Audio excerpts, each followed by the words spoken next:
9 de la mañana. Lorenzo Ramírez, muy buenos días. ¿Qué tal? Buenos días, José Antonio. ¿Cómo va la digestión de esa victoria Trump? ¿Qué estás viendo? Que después de que ya han pasado ya prácticamente, bueno, hace 24 horas prácticamente estábamos aquí. Es decir, 24 horas después, ¿qué te va dejando, no? Cuando ya hemos visto hablar a China, hemos visto hablar a Zelensky, hemos visto a von der Leyen, incluso a Sánchez, no por importancia, pero bueno, por anecdótico, y hemos visto, no sé si un primer efecto colateral, que es la caída del gobierno alemán. Bueno, realmente se están produciendo muchos acontecimientos de forma rápida. Si ayer en medio de las elecciones pues dábamos prácticamente la noticia en tiempo real de esa destitución del ministro de Defensa israelí, pues esta mañana nos hemos levantado, o algunos nos acostamos ya pues con ese gabinete de crisis en el gobierno alemán que muestra pues algo que era evidente, ¿no? Ya hemos comentado aquí que Scholz iba variando progresivamente el discurso y que se estaba preparando para unas elecciones en las cuales pues están dando cuenta los estrategas alemanes de todos los partidos que cuanto más tiempo dejen pasar, más va a ir avanzando esa crisis alemana.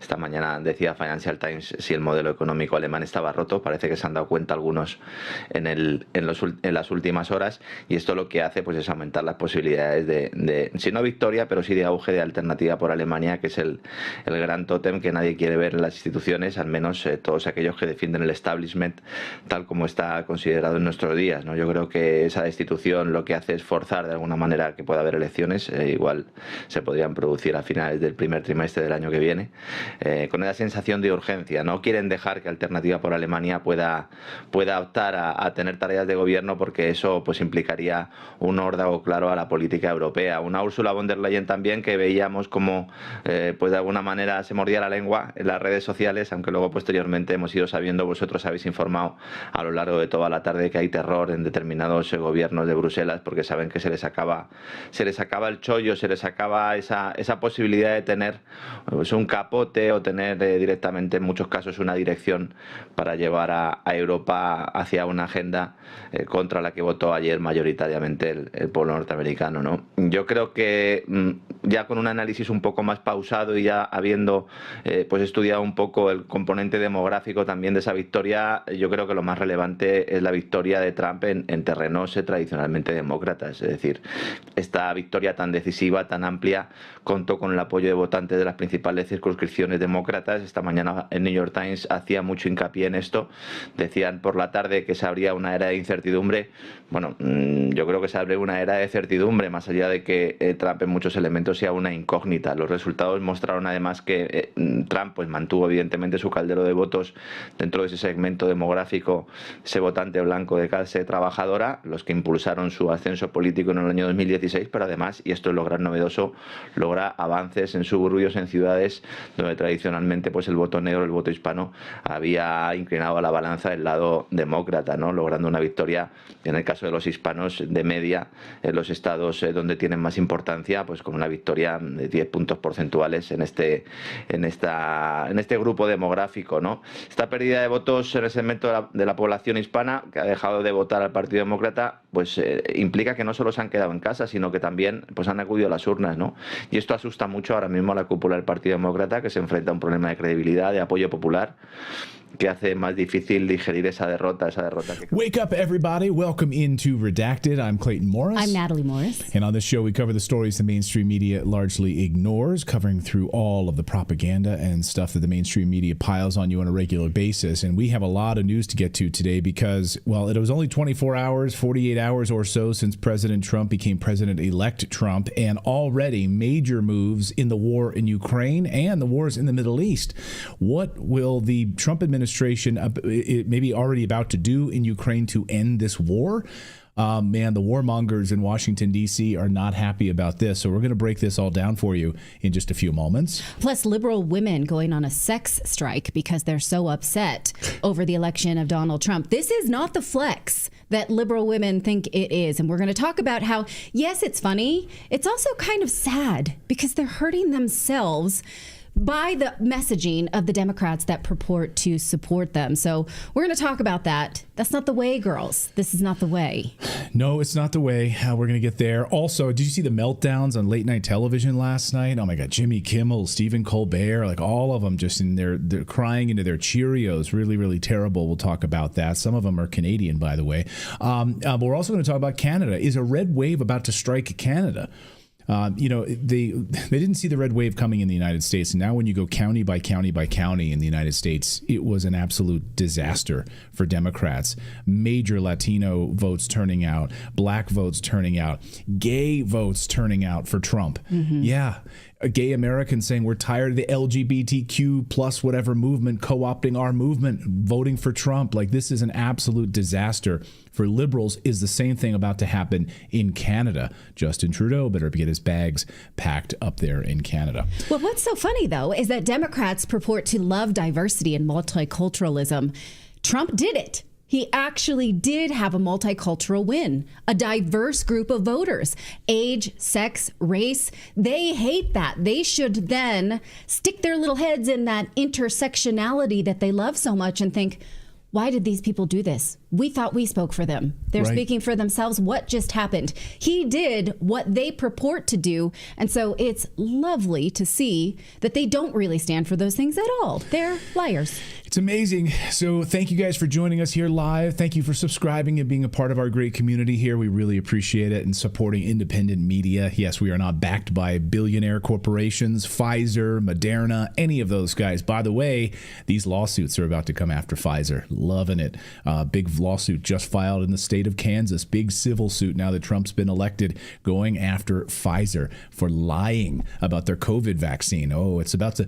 The dam is about to open, and I am here for it. I'm here for it with all the popcorn. I am ready to go and watch this. So we're going to get to all of your news here in just a second. Huge news updates in a second. But first, we have to tell you about a huge scam right now that's happening across the United States: house stealing. The FBI says this is one of the largest and growing scams in the United States, where scammers access your home's equity. America is sitting on trillions of dollars in home equity right now. Many of you have a home that has a lot of equity in your home. Well, what if you went to bed and then you woke up and found the title to your home had been taken from you? This is happening all across the country. And the scariest part is you won't even find out about it until unpaid loan bills or foreclosure notices start arriving in your mailbox. But by then, the damage has already been done, and you're left with a legal or financial nightmare to deal with. Yes, people stealing the title of your home. And all right, blue wave coming to Canada. All right, well, let's talk about this. President Trump has been president-elect for just 48 hours, and already his Trump team has outlined a strategy to basically end the conflict in Ukraine already. And President Putin in the past 24 hours has said he's ready to talk peace. So the Wall Street Journal dropping this bombshell story, and it's honestly a big middle finger to Europe and with the warmongers in the United Kingdom. Remember, there was a peace plan in place. Boris Johnson and the merry band of UK warmongers got in the way of the peace plan that kept this thing going. Hundreds of thousands of additional Ukrainians were killed as a result of this boondoggle, and Brussels. And so the European Union specifically were pushing for this to be prolonged. Well, now those chickens are coming home to roost. So here's what the Wall Street Journal is reporting overnight: that Trump would immediately demand that Ukraine stop all combat operations. Okay, and set up an 800-mile demilitarized zone. So that means all of the Donbass and these regions, that's exactly what they wanted. They wanted combat operations to stop. They wanted to stop being genocided since the 2014 coup that was backed by the CIA and the Obama administration under Victoria Nuland that set this whole process in place. And all of those people that were being killed in Donetsk and throughout all of the Donbass would be protected. No more military action, and basically moving towards peace. Now, the plan emphasizes halting combat in Ukraine, but still providing military aid. This is where I think President Trump likely will step in on some of this talk on this and probably bar Ukraine from getting any additional U.S. weapons, especially if J.D. Vance has his say on this. Stop sending any weapons at all. So right now, this may be a compromise, right? Yes, you lose the Donbass region, which is fully ethnic Russian. They voted, of course, to become Russia. They said they wanted to become part of Russia. They're tired of being killed by Ukraine. So you're done with that. That's done, gone. You're going to stop military operations. And yes, the United States would still be funding or providing you with some military assistance and training for a while, but essentially ending this war. And the biggest part of this and the biggest middle finger is that all of these efforts now and any sort of extension of what happens in Ukraine would be handed over to the Europeans. Like it would basically come off of America's back. And Europe, you want to fund any more of this? Good. Europe is going to handle the rest of this now in this roadmap. Have at it. This is unbelievable. So Poland, Germany, Britain, and France would all have to put forward their resources, put forth all of their resources to continue this if they want any kind of involvement in this anymore. And the Trump administration basically saying, we're done. We're done with this. Another big piece of this is that the Trump administration, the new Trump administration, would bar Ukraine from entering NATO. They put a 20-year, no way you're not joining NATO for 20 years. Sorry, Zelensky. I mean, this is like the biggest middle finger possible. Yes. That's why Zelensky keeps posting about how much he loves Trump on his telegraph on X. It's really fun to watch this sort of call that MSNBC was telling us throughout the 4 years of the previous Trump administration that military leaders hate Trump. They want to defy him. They're having a hard time obeying him. Okay, well then why at this military barrack in Virginia was this the response to the announcement that Donald Trump had won the presidency? Watch. Attention inside and outside areas. The winner of the 2024 presidential election is Donald J. Trump.